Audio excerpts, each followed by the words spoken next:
Olá, hoje eu estou na cidade de Triunfo e vim entrevistar uma mulher muito interessante. Você vai gostar de conhecer. Eu vim de longe para conversar com esta mulher. Ela é nada mais, nada menos do que escritora, historiadora, professora, cerimonialista, contista. Ela já foi até escrevente no cartório do pai, quando era bem adolescente. Ela foi diretora de escola, secretária de Turismo e Cultura, chefe de gabinete, e ela já escreveu 5 livros, já editou, né? Porque ela tem 2 já escritos, que só falta mesmo editar e dos bons. Ela fez alguns documentários. Ela é guardiã do Teatro e Cinema Guarani. Ela tem um programa cultural na Rádio de Triunfo. Ela fez mais de 10 antologias, fez gibis literários. Ela pertence, minha gente, nada mais, nada menos do que 15 academias literárias e estudos arqueológicos. Eu estou falando da nossa querida e amada professora triunfense, Diana Rodrigues.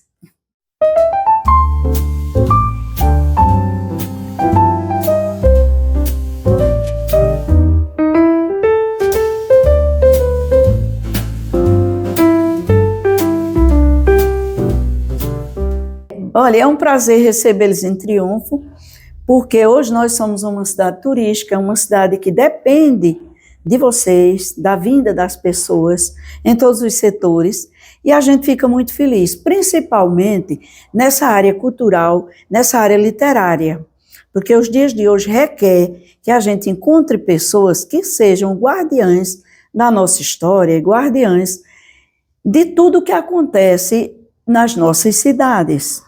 E você é uma delas. Rodrigo, registrando, isso é muito importante, e eu, como triunfense, sou muito agradecida à presença de vocês, e nesse trabalho de resgate, de divulgação, porque isso aí vai perpetuar Triunfo. E a gente fica satisfeito, porque todo mundo quer bem à sua cidade, ao seu município, ao seu cantinho, onde nasceu, onde vive, aonde vive. E é sempre bom a gente receber pessoas do quilate de vocês. Muito obrigada. Nós é que lhe agradecemos, professora, por nos receber tão bem em sua residência. Professora, me fale um pouco sobre esta sua... Eu não sei se a pergunta é essa. Me fale um pouco da sua vivência no cangaço. Não sei sim, se é sim. vivência... Pode ser. Assim, por que eu comecei a gostar da figura Lampião e do cangaço? Primeiro, pela influência de casa. Hoje, eu agradeço muito de escrever, de ler, pela influência dos meus pais, que em casa, papai sempre teve a pequena biblioteca, papai sempre tinha um livro na cabeceira, e à noite ele juntava sempre aos filhos. Uma noite era para dançar, outra noite era para tomar a lição, perguntar o que a gente aprendeu na escola. Outra noite ele falava das proezas de Virgulino, Lampião. E a gente foi crescendo nesse mundo das letras. Ele lia o jornal Voz do Sertão, que foi um jornal que circulou aqui, da década de 30 até 60. Foram 38 anos de circulação de um jornal semanal, de grande valia. Então, papai era assinante e ele trazia aquele jornal e lia os fatos sociais, os fatos históricos que aconteciam, os fatos do mundo que ele ouvia nas rádios ou que lia nos jornais e nas revistas que aqui chegavam. E ele repassava para a gente. Então a gente foi absorvendo esse gostar das letras. E hoje eu não passo sem as letras, não passo sem um jornal. Eu não posso viver sem ler um livro, sem ter também 1, 2 livros, 3 para eu ler. Eu acho isso maravilhoso e eu sempre exemplifico aos jovens, não se afastem, adquiram livros. Todo mês eu compro 1, 2, 3 livros. Por quê? Porque lá tem muita sabedoria, a gente amplia o que sabe e a gente enriquece. E a gente não pode viver longe desse mundo de escrever. E Lampião papai já tinha os livros, e eu também comecei a ler. Depois, nos 100 anos de Lampião, em 1997, nós formamos um grupo, Lampiônicos, 4 pessoas, 2 juízes, Assis Timóteo, Rui Patu, eles eram juízes de direito, Lúcia Lima, primeira-dama, e eu era secretária de Turismo e Cultura. E nós dissemos, Lampião está completando 100 anos, vamos estudar esta figura e vamos procurar divulgar, estudar o que Lampião fez, como ele passou em triunfo, e vamos botar triunfo no mundo através de Lampião. E o que nós fizemos? Fizemos um planejamento, tivemos o apoio do prefeito na época, formamos o grupo Lampiônicos, começamos a fazer atividades sociais, como? Pegávamos 3, 4, 5 casas simples, caindo os pedaços, nós arrumávamos, fazíamos reuniões, dizia, a gente pode pintar a sua casa, o senhor fique à vontade, diga a cor que quer, a gente dá a tinta e a mão de obra, a prefeitura dava a mão de obra, a gente dava a tinta, de forma que depois a gente formava o arruado. Então vamos escolher um nome, vocês escolhem, vocês moradores, escolham alguém daqui junto de vocês. Um disse, eu quero Luiz Goteira, que foi um homem que só vivia nos telhados arrumando as goteiras. Homem simples, que mal sabia falar. O outro foi Toinha Quatro Fiapos, tinha 4 cabelinhos, aí quem chamasse Fiapo. Vamos prestar uma homenagem a Toinha, botamos Fiapo. Não botamos Fiapo, porque ela ficava ofendida, botamos Toinha, sem os 4 fiapos. E assim fomos a um arruado, São Vicente, que já hoje eu falava dos vicentinos que nós temos aqui. E nós temos casinhas de São Vicente, e na época nós fundamos o Arruado São Vicente, organizamos o Arruado Padre Ibiapina. Quer dizer, a gente fazia esse trabalho social, a gente aproveitava os muros em brancos, vamos pintar o quê? A Isaías Lima, que é uma banda centenária, vamos pintar a Cachoeira do Pinga, vamos pintar o Engenho. Pegamos os artistas, fomos descobrindo os jovens da terra que gostavam de desenhar, a gente dava as tintas, faça, a parede é sua. E assim, a gente foi descobrindo artistas e a gente foi dando esse trabalho social. E vai chegar o centenário. O que é que a gente faz? A gente se comunicou com outras pessoas de outras cidades por onde Lampião tinha passado. A exemplo de Mossoró, no Rio Grande do Norte, nós fomos lá, conhecemos o túmulo de Jararaca. Na ocasião estava a filha de Lampião, estava Sila, cangaceira, Vera, neta de Lampião, doutor Amauri, o maior pesquisador do cangaço no país. E depois fomos ao Juazeiro e saímos assim, peregrinando, buscando onde tinha fatos em que Lampião passou. E vamos preparar o centenário. Organizamos uma programação, trouxemos jornalistas do país inteiro. Até do exterior, nós trouxemos jornalistas para trabalhar Lampião aqui. Formei um grupo de chachado, formamos grupo de teatros, fizemos projetos. Doutor Rui era vereador, lançou a ideia, um projeto na Câmara de fazer uma estátua sobre Lampião mais alta do que o Cristo Redentor. E começamos a trabalhar virgulino, Lampião nas escolas. Nós sofremos, quase apanhávamos por trabalhar virgulino, um cangaceiro, um bandido. Sim, foi bandido, mas a polícia era bandida também. E a minha parte em que eu trabalhava era a brasilidade do cangaço, a autenticidade nordestina. Em cima de que o cangaço pode oferecer? Pode e pode. A roupa, a indumentária, fomos estudar a indumentária. As danças, a gastronomia, a comida dos cangaceiros, sabia onde tinha água dentro da caatinga. Gente, a caatinga não é brincadeira, eu conheço a caatinga, esse ano eu já fui à caatinga. Eles sabiam onde tinha água. Os partos realizados dentro da caatinga não tinha infecção nem na mãe, nem na criança. É o estudo da medicina. As mesinhas que se usava no cangaço, tudo dos terreiros, tudo da natureza. O cuidado com a natureza, com os animais. Quer dizer, o modelo das roupas que serviu de desfilar nas passarelas de Paris, nos cinemas. Então, esse homem e esse grupo deixou uma contribuição cultural autenticamente nordestina. E eu digo mais, nas minhas andanças e nos meus estudos, eu descobri que quando Lampião surge aqui, é como quem dá um grito. Por quê? Porque o governo era ausente. A ausência do governo, enfrentando uma seca, só sabe quem é uma seca. Quem conhece, eu já vi uma seca, eu muito jovem, eu fui testemunha de uma seca aqui no meu município. E eu tenho lido 15 de Raquel de Queiroz, e tenho muitos livros, estudo muito e gosto de estudar a seca, porque ali está o nordestino, o padre Biapina, que salvou tanta gente na seca de 77, foi a pior de todas. Então, esses homens sabiam toda essa coisa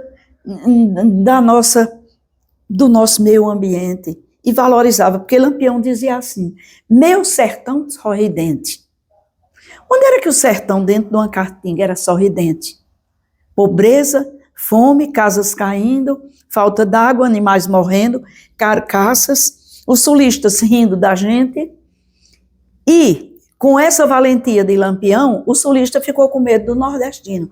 Eu não tenho medo de dizer isso, porque eu já fiz muitas pesquisas, e Isaura Queiroz, que é uma grande escritora de São Paulo, ela cita isso. Aqui em Triunfo, quando Lampião vinha, o comércio melhorava, porque ele comprava, ele ficava, não assuntava, não ficava aqui provocando, não, ele era amigo dos coronéis, ficava na casa dos coronéis, acolhido, e mandava comprar no comércio de Triunfo. Aqui teve uma destruição de um comércio, mas não foi Lampião, foi Sabino, membro do grupo dele. Então, a gente passou a estudar, porque a gente tem que conhecer.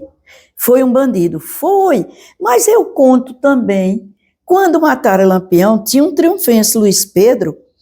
Luiz Pedro, na confraria dos compadres, que eram essas classes sociais dentro do cangaço, Lampião era inteligentíssimo, ele dividia em subgrupos, em classes sociais. Ou trabalha assim, você ter 200, 300 homens armados de igual para igual, você tem que ter certas normas, você tem que ter regimentos para poder manter e você ser um líder, que é difícil. Cadê os líderes de hoje? Pergunto eu. Eu não sei, mas Lampião era líder, ele desenvolvia tudo isso, estratégias de guerrilha. Olha, era uma coisa impressionante. Quando a gente começa, não pode se ler de Lampião um livro, 2, 3, você tem que ler de 30, 40, 50, participar do Cariri Cangaço, como eu vou agora ao Recife, participar, que junta 300, 400 estudiosos, onde se trabalha o cangaço, o messianismo, se trabalha os beatos, se trabalha a polícia, se trabalha os mártires pernambucanos. É uma miscelânea de conteúdo em que a gente entrelaça todo esse conteúdo para poder dar a história de Pernambuco, da nossa história do Brasil, a história do Nordeste. Porque o nosso Nordeste, ele tem que ser começado a valorizar por nós nordestinos. Nós assistimos, nós vimos muitas gozações, muitas chacotas com o nordestino, mas nós não podemos aceitar, porque nós somos donos da nossa história. E nós, cada um, tem a obrigação de cuidar de sua história. E isso aqui a gente faz. Tá vendo? Olhe o quanto essa mulher é sábia. Ai, me emocionei. É muito sábia. Eu estou aqui, é uma aula de história.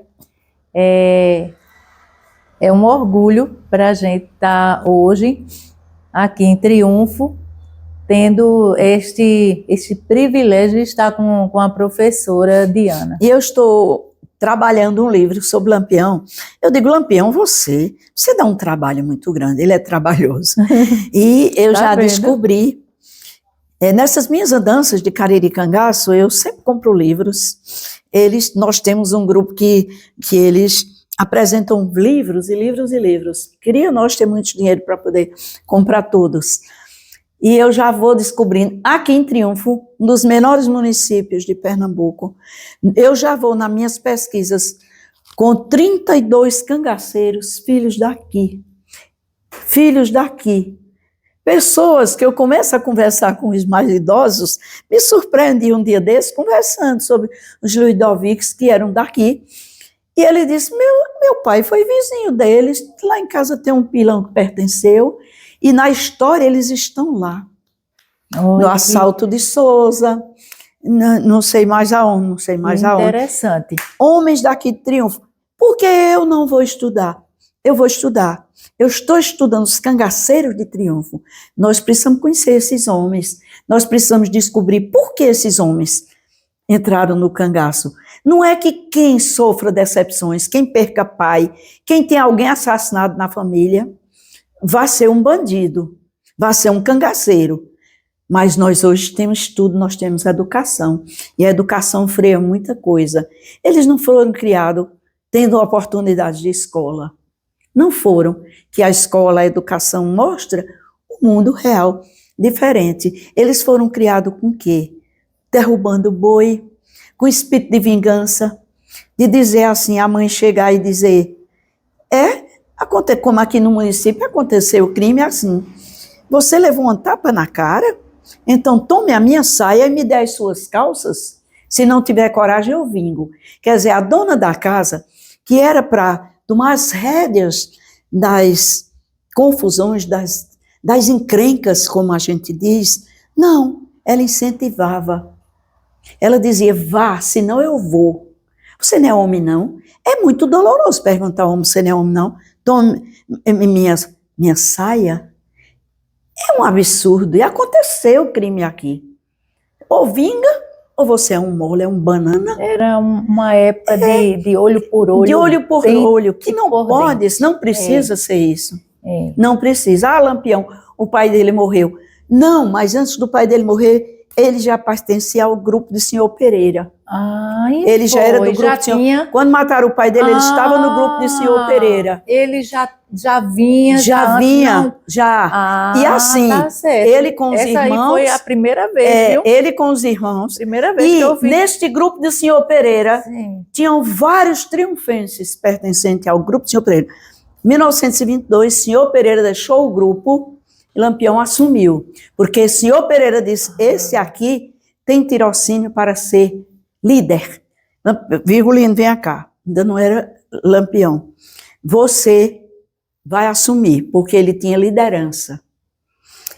E ele assumiu realmente, e foi um grande líder, porque um homem que passa 20 anos dentro de uma caatinga, andando quase todos os estados do Nordeste, no sol quente, na poeira, na fome, nas secas, nas desgraças, nas mortes, perdendo irmão, no sangue. E o homem desse sobrevive como líder. E era um homem rico. Ele era rico. Professora. Ele era rico. Ele era rico. Quando o Lampião morreu, ele tinha aqui, um papo de ema, essas pochetes que se prendem na cintura. Tinha mais dinheiro do que o saldo do estado de Pernambuco. E Luiz Pedro, que era daqui de Triunfo, estava com ele. Luiz Pedro tinha tantos ouros e relógios e pulseiras que os policiais não conseguiram tirar os ouros, deceparam as mãos de Luiz Pedro para tirar, encheram os bornais de ouro, 2 bacias de ouro dos cangaceiros em Angico, no dia 28 de julho de 1938. E eu já contei essa história. Broche, que pertenceu a Maria Bonita, o capitão Bezerra levou para o Rio de Janeiro, lá no Palácio do Catete, para dizer, prestar contas a Getúlio, que realmente tinha já dado cabo de Lampião e de seu grupo, levando um broche, entregou a dona Dulce Vargas, a mulher de Getúlio Vargas, que pertenceu a Maria Bonita. Se essa riqueza, ouro, dinheiro e tudo mais, por que não entregaram à justiça? Esses dinheiros, essas coisas, era tudo de roubo, de assalto. Mas eu lhe pergunto, por que não entregaram? Eles tinham familiares. Por que não entregaram à justiça, que é o Estado? Não. Quem sabe? espatifar toda essa riqueza, que era Agora- muita. Agora, essa do broche realmente foi Olha, algo são assim histórias que a inédito, gente tem viu? que ler para poder debater. Porque uma primeira dama ficar com o Exato. broche que De onde veio de lá? pertenceu, Então, para que recebeu? Porque pertenceu não pode, são a, coisas minúsculas, talvez, na história, que a passam Maria Bonita, despercebido, né? mas que não pode passar despercebido, porque nós somos estudiosos da história. E hoje, Lampião é o homem mais biografado da América Latina, ele passou Che Guevara. E essa semana eu escutei que eu leio muito e vejo, sou muito agregada a grupos de cangaço, já está, acho que ocupando quase um lugar no mundo, porque é livro, cada momento que a gente vai, é publicado livro sobre o cangaço. Livros, alguns parecidos, outros diferentes, outros são novidades, outros contestam, mas é muito grande. Quando nós começamos a trabalhar, eram poucos os historiadores que a gente conhecia, muitos da Bahia, daquela região onde houve esse massacre. São Paulo, doutor Amaury era um paulistano, mas se dedicou. Frederico Pernambucano de Melo, que é a maior autoridade no cangaço em Pernambuco, que agora no Cariri Cangaço ele vai ser um dos homenageados. O homem sabe profundamente, pegou até a herança dele e comprou muitos objetos dos cangaceiros, conviveu com os cangaceiros, que ele começou a pesquisar aqueles cangaceiros que foram salvos lá desse combate de Angico, como Dadá, Sila, Zé Sereno e outros. Eles conviveram com esses cangaceiros, que contaram muitas histórias. E Frederico comprou muitos objetos, inclusive ele tem uma arma que pertenceu a Luiz Pedro, que foi daqui de Triunfo. E o acervo dele é imenso.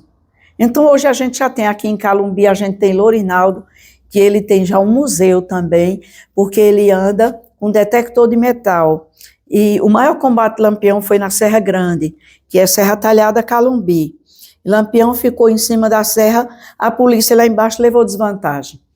E Lampião ganhou essa batalha desse momento. E lá ele vai nos lugares das batalhas e leva o detector de metal e ele descobre muitas cápsulas e balas mesmo, até sem uso.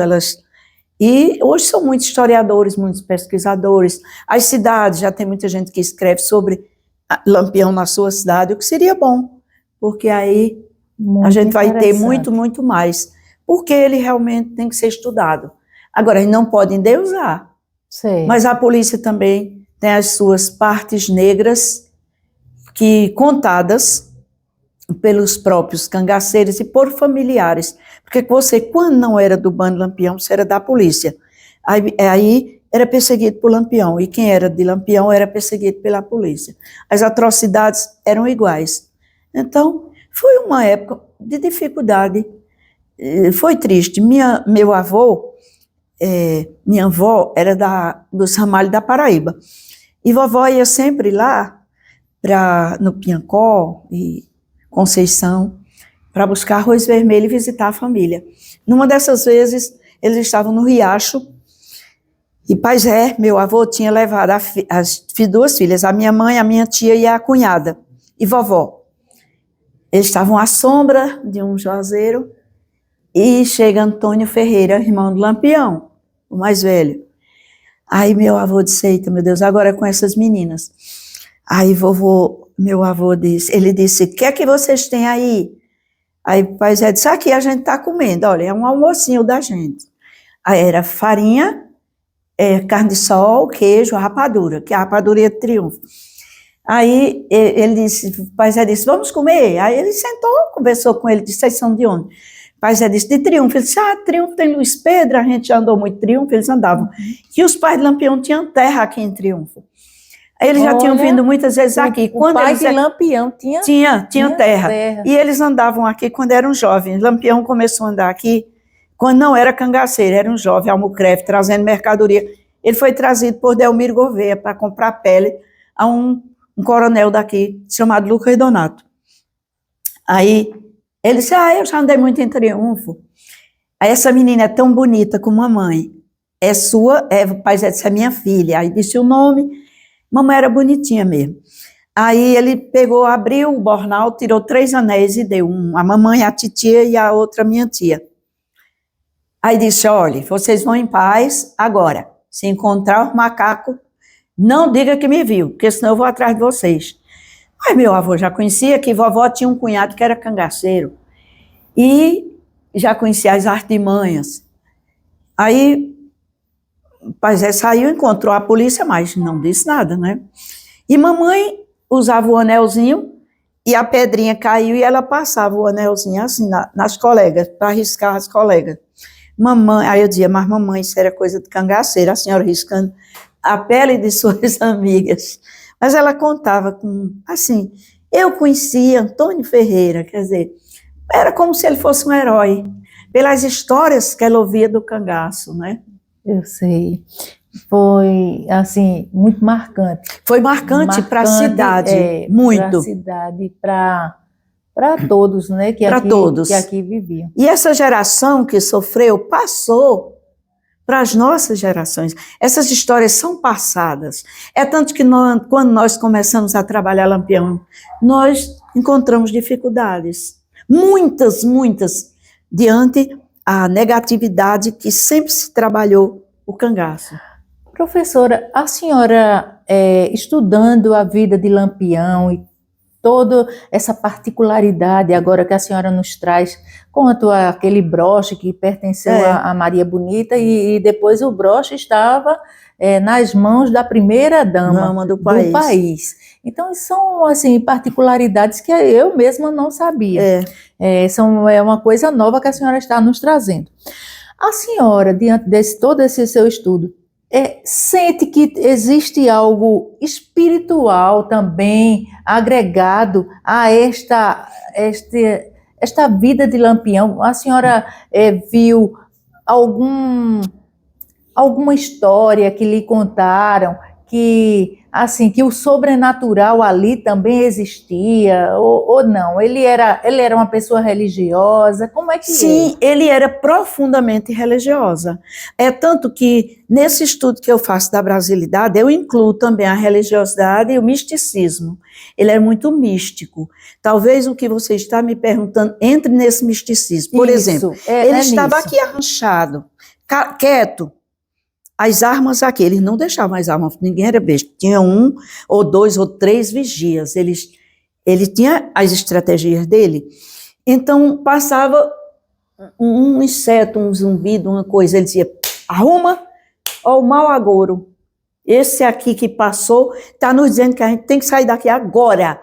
Quando ele saía, às vezes deixava até a comida fervendo, como eles diziam. Quem comia depois era a polícia. E com poucos minutos, a polícia riscava. Isso aconteceu muitas e muitas. Olha aí, o espiritual. Esse misticismo. O misticismo que envolvia. E Lampião tinha essas premonições. Ele tinha essas premonições. Isso era constante.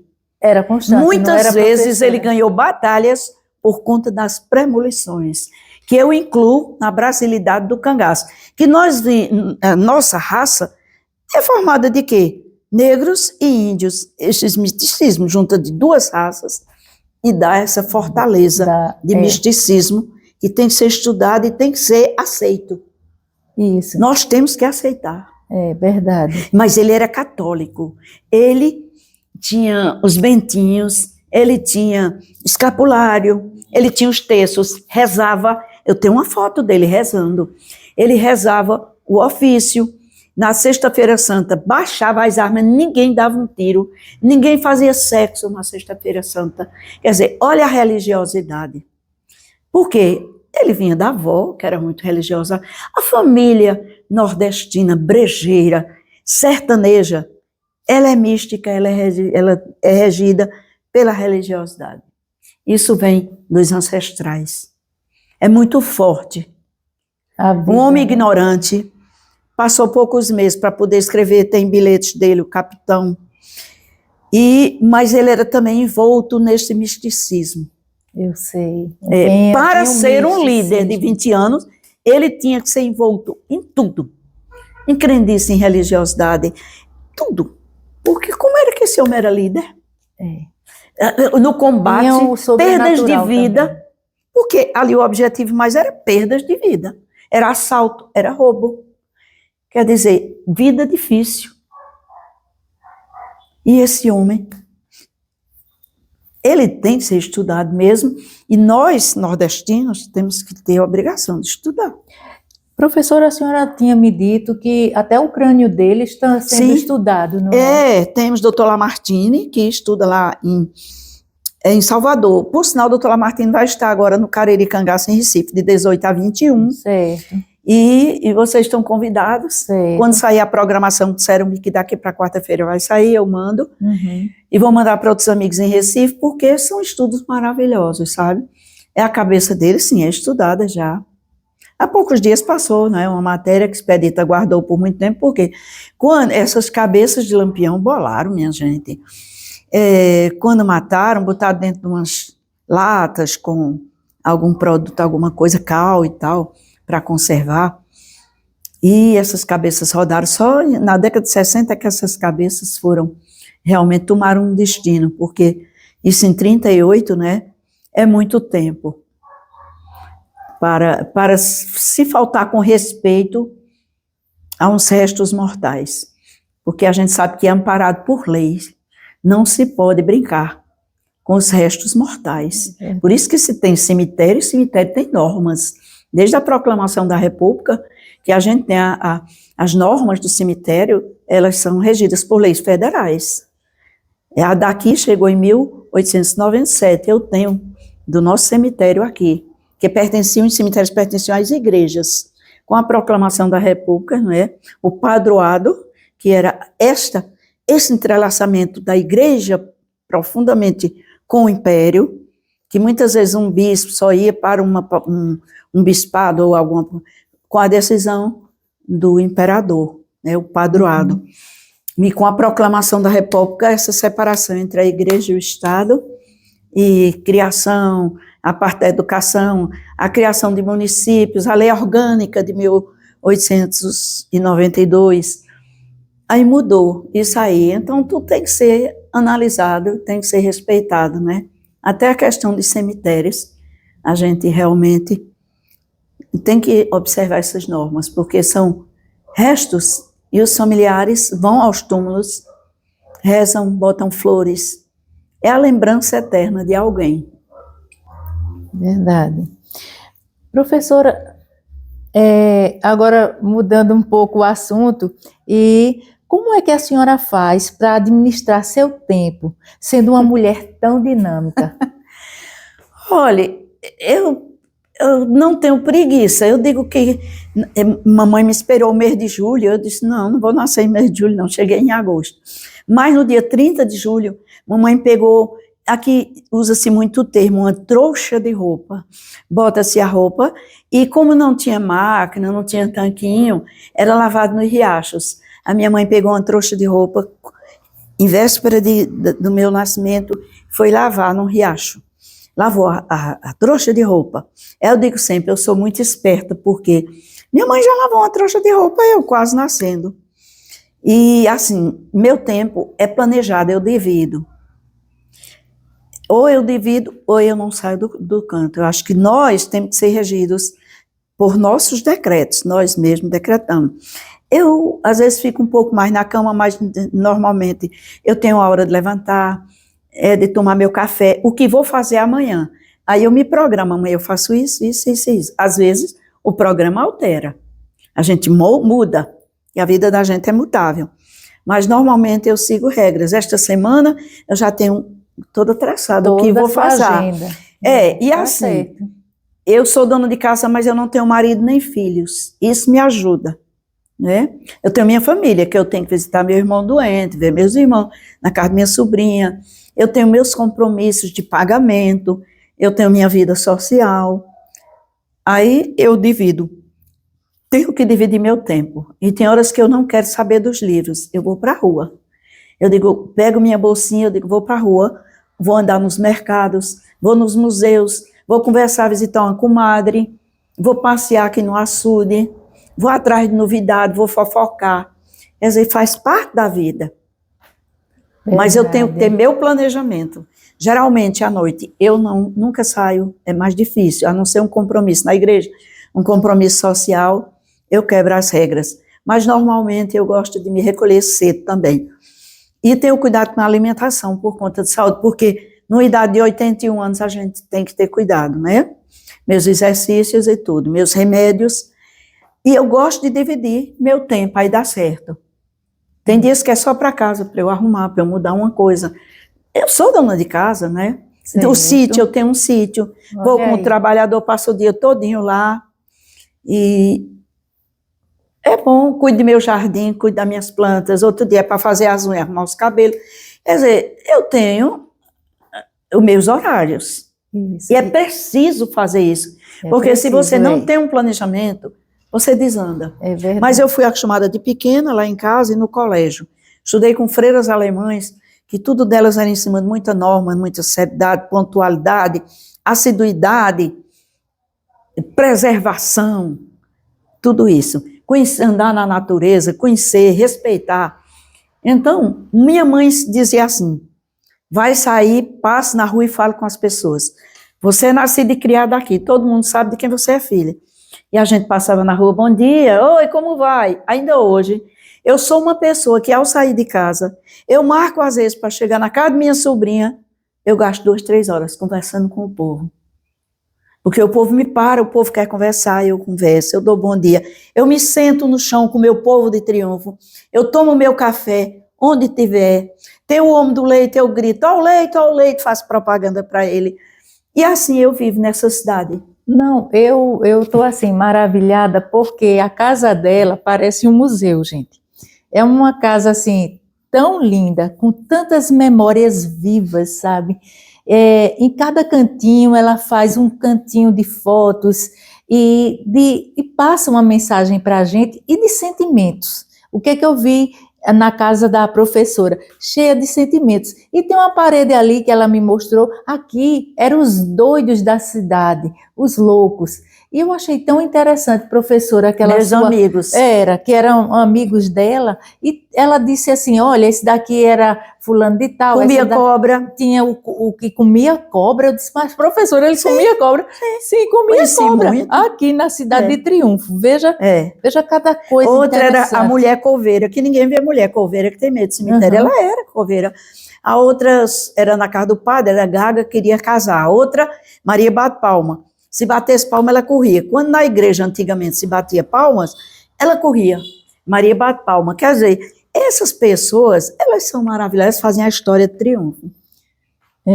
E uma outra coisa também, ali eu vi uma parede cheia de quadros de suas viagens, de suas andanças pelo mundo.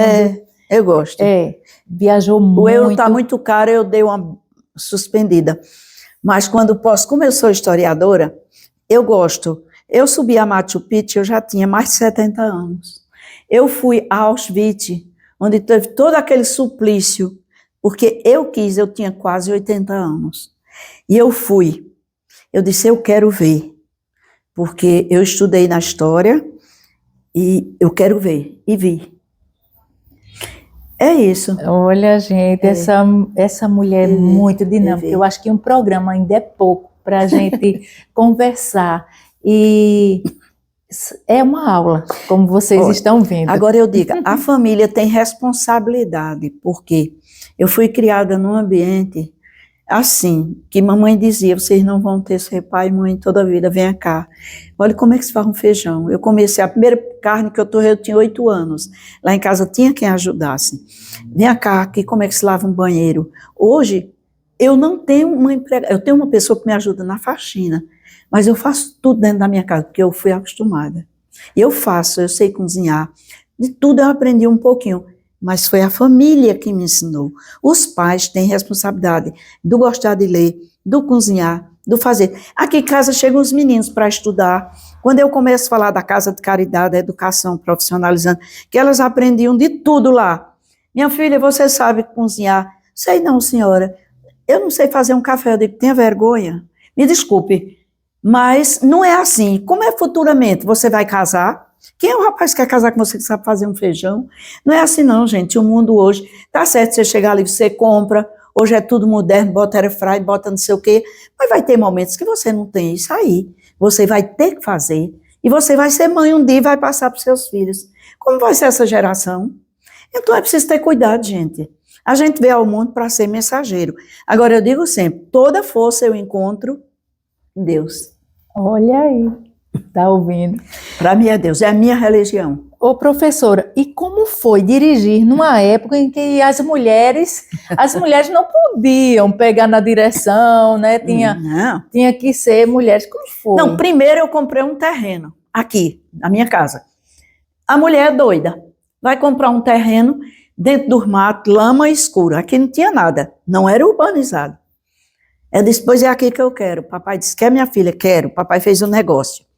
Paguei durante 3 anos meu terreno, tirava 30 cruzeiros todo mês, me fazia falta. Meu irmãozinho ganhava um cruzeiro para ir levar, para ir pagar o rapaz. Naquele tempo tinha banco, era o dinheiro mesmo. Aí, quando eu paguei, suspirei, eu disse, quero fazer minha casa. Papai disse, quer, minha filha? Quero, vamos fazer. Mamãe, minha menina é outra, faça a sua casa. Aí eu disse, papai, vamos fazer a planta. Eu fiz a planta dessa casa com meu pai. Nem eu sou engenheira, nem papai. E nós fizemos, porque naquele tempo não precisava, hoje não. Você tem que passar pela prefeitura, tem que ter um arquiteto, você tem que ter as dimensões, tem que apresentar tudo. E depois disso eu sofri porque a minha planta antiga não serviu, eu tive que refazer há 2 anos atrás, refiz tudinho, mas está pronta. Então, quando a gente começou a subir a casa, a mulher é doida, vai fazer uma casa, nunca vi mulher fazer casa. Mulher não fazia casa. Eu digo, mas o dinheiro é meu. Papai dizia, vamos fazer, minha filha. Meu pai vinha aqui, mamãe vinha, me ajudava. Ele me ajudou. E eu fiz. Quando eu fui aprender a dirigir, papai sempre teve carro. Aí dizia assim, vem cá, as 3 mulheres, porque os meninos já dirigem. Lá em casa não tinha a história de ser mulher, de ser homem, não. A gente ia para uma festa, papai chamava todos e dizia, irmão não manda em irmã. Quando as irmãs quiserem vir para casa, vocês vêm. Chega lá é para dançar com as irmãs. Não deixe os irmãos, naquele tempo fazer crochê. Não deixe as irmãs fazerem crochê, tire para dançar. E quando elas chamarem para vir embora, é para vir. A minha irmã era mais velha. E assim a gente não foi criada irmão mandando, que tinha colega minha que o irmão mandava. Que o pai não deixava sair, pular na janela, lá em casa não precisava não. Aí a gente ia para a festa, e chegava tudo direitinho. Pronto, então, vem cá das meninas, quem quer aprender a dirigir? Eu disse, eu quero, papai, pois vamos. Comecei num carro que chamava Aero-Willis, que a marcha royal era assim. Era royal, não era dessas não. E pronto. Quando eu passava com o carro, o povo dizia, só quer ser homem dirigindo. Então, tá vendo? Mas essa menina tem juízo. Olha, só quer ser homem. Por que só homem? Mulher não pode? E eu sempre mostrei a triunfo, mulher pode. E mulher deve, e acabou-se, pronto. Olha que mensagem. Eu já tenho 81 anos, moro só. Que mensagem linda. O que eu quero em triunfo, eu faço. Se disser, tá em cima de um caminhão, é para falar sobre triunfo, eu vou. Chega num lugar e diz, vem cá, fala aqui. Eu falo. Mas isso não é coisa minha, é divina. Agora, eu sempre tive coragem de tudo. Eu não tive medo, nem tenho medo. Muito bem, por quê? Professora. Eu estudo. Muito bem. O estudo ajuda também. Deixa de você ter medo. Porque você está numa roda de intelectuais, como daqui a pouco eu vou ter uma live com grandes escritores do Brasil, e eu estou lá no meio. Uma sertaneja, uma matutinha. Mas olha só, uma sertaneja em matutinha, olha só. Eu sou do mato, eu sou do brejo. Professora, qual foi um dos momentos assim mais marcantes em sua vida? Mais marcante na minha vida? Assim, de tristeza ou... Não, assim, marcantes mesmo, pode ser de alegria ou de um sonho que foi concretizado. Eu acho que foi quando eu recebi meu diploma de professora, em 29 de novembro de 1964, porque minha mãe, ela só pôde estudar até o primário. Quando ela terminou, não tinha mais cursos. Ela era muito inteligente, ela queria continuar os estudos. As colegas dela foram estudar em Recife. Meu avô morava no sítio. Não tinha ninguém no Recife que pudesse abrigar minha mãe. E ela ficou chorando e disse, Um dia, se eu me casar, eu quero que minhas filhas sejam professoras. Então, naquele momento que eu recebi meu diploma, eu ofereci para minha mãe. Ah, que lindo, professora, muito lindo mesmo. E nós 3 irmãs somos professoras e mais 2 irmãos também professores. Olha que profissão maravilhosa, né? E hoje eu digo, sou professora. Antes de tudo, eu sou professora. E uma das profissões mais lindas que existe é a do professor. Professora, me fale aí um pouco sobre o seu estudo do padre Ibiapina. Ibiapina. É José Antônio de Maria Ibiapina, ele era de Sobral. E ele perdeu o pai, ele foi estudar em Recife, no seminário, perdeu o pai na Revolução de 1824, a Confederação do Equador. Perdeu o irmão mais velho, que lá levaram para Fernando Noronha, jogaram no despenhadeiro. E ele teve que acolher os irmãos que a mãe já tinha falecido e levar para Recife. Ele queria ser padre. Então, para cuidar dos irmãos ficou mais difícil. Aí foi quando surgiu o curso de Direito, que foi em Pernambuco, em Olinda, no Convento de São Bento, e em São Paulo. Os primeiros cursos de Direito foram 2, em 1827. Então, o padre Ibiapina entrou da primeira turma. Bacharelou-se em 1832. Por sinal, eu tenho o diploma, a cópia do diploma dele, que ele recebeu em 32. E daí ele foi professor, ele era muito inteligente, foi logo chamado para ser professor. Depois ele foi deputado da Assembleia Constituinte, que é mesmo de deputado federal pelo Ceará. Ele foi juiz de direito de Quixeramobim, chefe de polícia, advogado. Mas em cada lugar que ele chegava, ele sentia decepções pelas falcatruas, que não é diferente dos dias de hoje. Ele queria fazer um trabalho honesto, um trabalho direito, pelo Nordeste como deputado. Queria fazer, como juiz de direito, agir. Como advogado, não conseguia. Decepcionou-se. Conheceu uma cearense, prima de José de Alencar, Carolina Clarence. Gostou dela? Disse, olha, Carolina, eu vou lá para o Rio de Janeiro, que a Assembleia era no Rio de Janeiro. E eu volto no final das férias da Assembleia para a gente casar. Quando chegou, ela tinha fugido com outro. Mais uma decepção na vida dele. Então, ele ficou um homem decepcionado. Depois, foi advogar, principalmente no Brejo Paraibano, em Areia. E lá, os casos que ele advogava eram muito injustiça.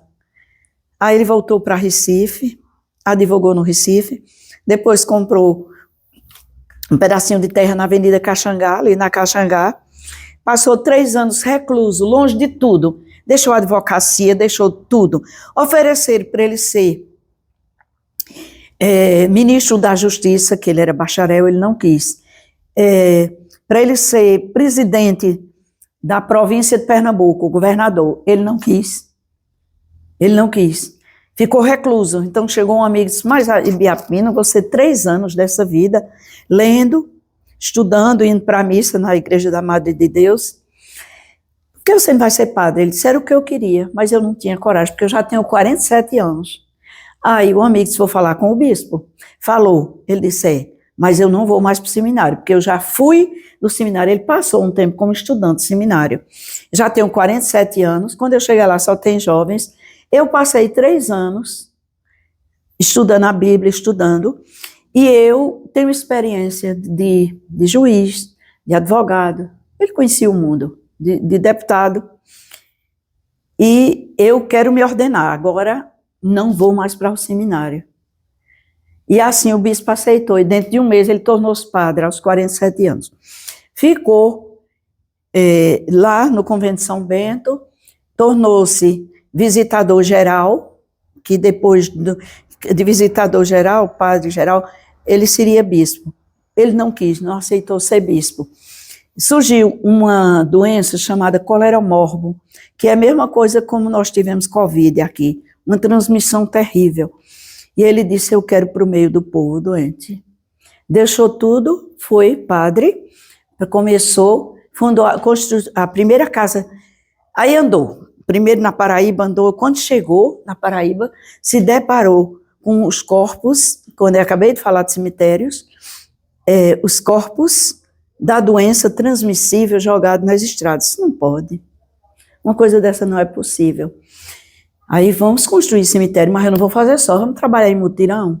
Chama o povo, bota para trabalhar em mutirão. Construir igrejas, estradas, o povo passando sede. Vamos construir as aguadas, o que era cacimba, eram cisternas, ele é o precursor das cisternas no Nordeste. Vamos fazer barragens, e assim ele foi, e foi. Chegou aqui numa cidade de Pernambuco chamada Floresta, 2 famílias brigando. Ele cavou um buraco, disse, me dê aqui as armas, vamos botar aqui, botaram, formaram um cruzeiro e fez a união das famílias. Quer dizer, ele era padre que devia estar na paróquia. Não, ele ficou um missionário. Missionário eram os franciscanos, os nazarenos, outros. Mas o padre tinha que ficar na paróquia. Ele quis ser um missionário. Por isso a igreja não aprovava muito o trabalho dele. Porque ele era um padre secular, mas era um missionário. Nunca tirou a batina. Eu tenho um pedaço da batina dele aqui. E ele, então, depois dele fazer tantos benefícios pelo povo do Nordeste, Pernambuco, Paraíba, Rio Grande do Norte, Ceará, Piauí. Ele fundou 22 casas de caridade. O que era isso? Ele passava nos lugares, via meninas, 12, 13 anos, mais nova, com um filho no braço, abusada por poderosos. E as mulheres não sabiam ler, mulher não tinha vez, não tinha voz. Ele cria a casa de caridade para as mulheres. Entrega a quem? As beatas, mulheres nordestinas, simples. Vocês vão tomar conta. Na casa de caridade tinha a mulher porteira, tinha a roda desenjeitada que recebia crianças enjeitadas, tinham as costureiras, tinham as mestras, que eram as professoras, tinha a superiora, a vice-superiora, tinha a visitadora, que visitava todas as casas e era superior de todas. Olha, era um trabalho lindo. Então, essas casas de caridade abrigou essas meninas desamparadas. A Casa de Triunfo, no dia, foram 30 crianças cegas, tinha aleijadas, e uma foi alforriada. Ele não aceitava escravas nas casas de caridade. Ele não aceitava essa escravatura, de jeito nenhum. Então, um homem desse andar no sol, a cavalo, a pé, enfrentando animais ferozes, os poderosos brigando. A própria igreja tinha padres amancebados, ele encontrava. Quer dizer, foi um homem que agora ele é venerável. Ele já foi, já passou de, já são 4 passos, agora vamos ver se ele é beato para depois ser canonizado. Já está no Vaticano todo esse processo. E Padre Biapina, então, adoeceu aqui e foi para Santa Fé. Ele morreu, passou 7 anos numa cadeira de roda, porque ele teve AVC, que é congestão da época. Numa cadeira de roda, comandando as 22 casas de caridade. Eu digo, o juiz desse homem. Saber que naquelas casas tinham órfãs, beatas, tinham gedeões, que eram os beatos que ajudavam, que ficavam sempre um pouquinho assim ao lado da casa, e ele mandando cartas e bilhetes para as casas de caridade. E essas casas, como era que sobreviviam? Elas aprendiam, e o que produziam na casa ajudava. E tinha os benfeitores que ajudavam, porque o nordestino, ele é muito voltado a ajudar. Eles levavam os caixões de café, arroz, feijão, macaxeira, e eles tinham também os sitinhos. Aqui tinha o sítio das beatas. Criavam umas vaquinhas, bodinhos, tudo para o sustento da casa. E eles também tinham os beatos que vendiam na feira, os que produziam bolsa, chapéu, bordados, faziam enxovais. Então, a casa de caridade era aquela coisa maravilhosa. Eu digo, a educação especial, as creches, tudo começou com o Padre Biapina. Que linda história.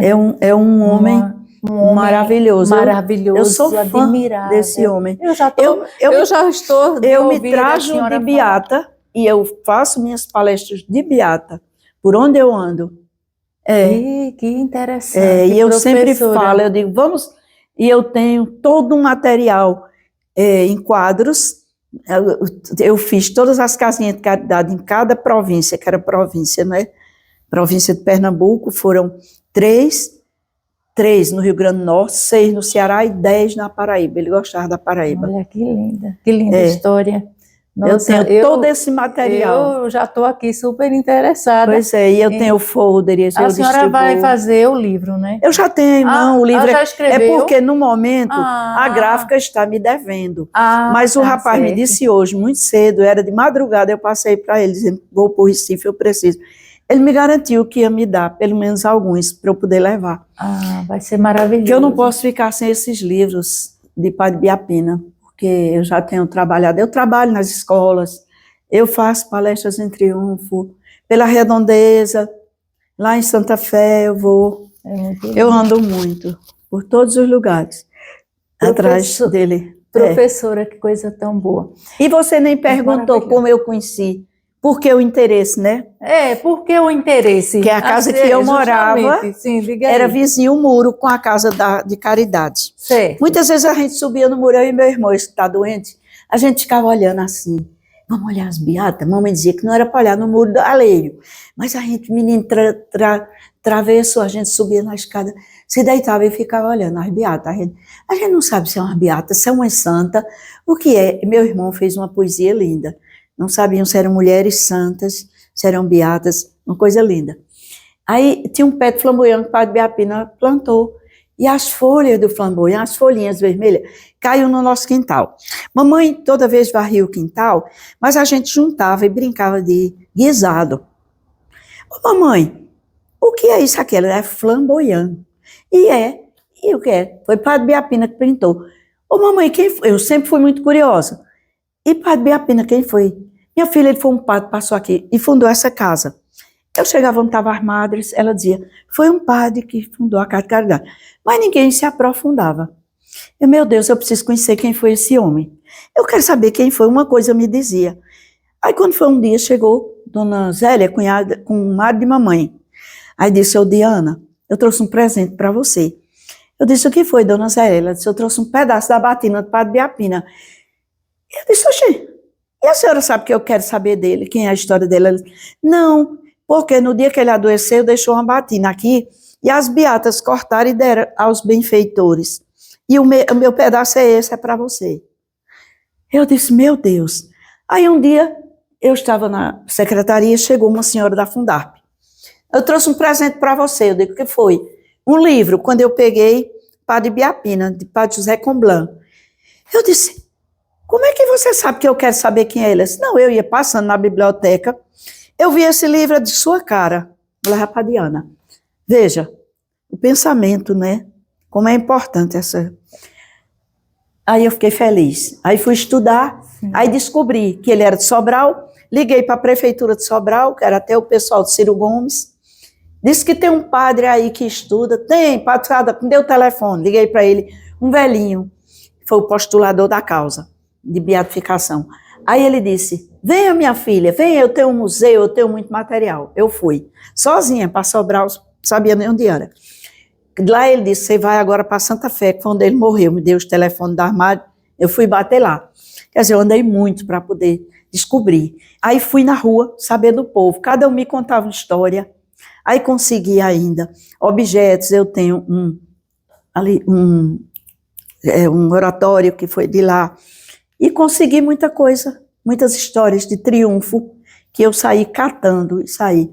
Porque a gente tem que escutar os mais velhos e guardar. Eu já salvei muita história de triunfo através de entrevistas. Deixa ali, um pouco precisa. Então façam entrevistas porque são documentos. É a história oral. É muito importante, né? Professora, eu quero lhe agradecer por esse momento tão grandioso e para mim está sendo um momento muito especial entrevistar a professora educadora Diana, uma mulher inteligente, à frente de sua época, e tem muitas outras histórias que realmente nessa entrevista não daria tempo porque ela também tem os compromissos dela, ela é uma mulher tem muito uma live compromissada, hoje. a agenda dela é cheia. É cheia. Ela, para nos receber, ela teve que adiar uma entrevista amanhã, com um jornalista para amanhã, para nos receber, porque nós estávamos na cidade até hoje, amanhã a gente já está indo embora, ela disse, eu vou receber vocês e dar essa entrevista. Então, olha, porque é assim, quando chega alguém que vem à minha cidade para fazer um trabalho sobre minha cidade, eu me sinto na obrigação de atender, porque não é brincadeira, você sai da sua cidade para o desconhecido, você não sabe o que encontrar aqui, você não sabe quem ia encontrar, você não sabe se adquiriu o que você veio ver, e você já sendo uma fã daquela localidade, a gente tem a obrigação de informar e de receber bem, porque quem vai ganhar é a cidade, que vocês vão divulgar o que a gente tem aqui. certeza. Então, nós que somos agradecidos a vocês de saírem de lá, de Carpina, e vir até aqui para estudar Triunfo, porque vocês estão estudando Triunfo. Então, a gente se sente muito lisonjeado e agradecidos por vocês virem aqui. E vamos fazer um brinde nessa xícara tão maravilhosa. Né? Olha a porcelana, que delicadeza. Viu? Então, professora, um brinde. E a mais um café com Angelina.